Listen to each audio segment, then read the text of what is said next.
Hey, welcome back. I hope you enjoyed this exercise. Let's debrief it now together. My guess is that you have fewer items on your list than you had before. That's just pure logic. If you usually spend about an hour for your morning routine, and now you only have 5 minutes, of course there are less items on your list. But deleting is probably only one technique that you used to make changes to your morning routine. Let's go through them one by one. Many people I see deleting items on that list. For example, instead of snoozing multiple times, you would immediately wake up in order to get ready and get out of your home. Another technique that I see people using is deferring stuff.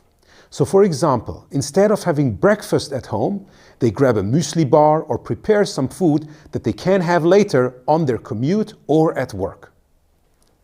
Two other techniques that I see people frequently using are replacing and delegating. Examples for replacing are, instead of taking a shower, you use more deodorant. Or instead of brushing your teeth, you take a chewing gum. Delegating is all about the task that you usually do yourself, for example, walking your dog or taking care of the kids, and now you delegate them to your spouse, to your parents, or to someone else who can do this for you because you have one of those stressy moments. These 4 techniques combined result usually not only in fewer items, mostly related to deleting, but also in significantly different items. Now think about this. You had your morning routine in a normal way, and now you have your morning routine in the 5-minute version. What does that mean? What is this morning routine in the 5-minute version? Many people refer to this as the MVP, the minimum viable product. An MVP is never the finished product. By definition, that's not the case. But an MVP delivers to a certain outcome. In this case, the outcome is that you show up at work in a representative state.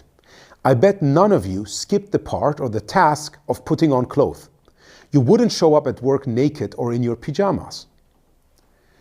But outcomes can be different. So if you think about your regular morning routine, you not only have the one outcome being I get to work in a representative state, you also deliver tasks to achieve certain other outcomes. For example, I arrive at work and I don't smell. Or I arrive at work and I feel good because I'm not hungry.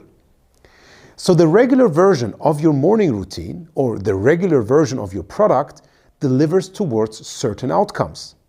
In the case that you have to prioritize, you prioritize those outcomes against each other and you focus on only the outputs or tasks in order to achieve that most important outcome.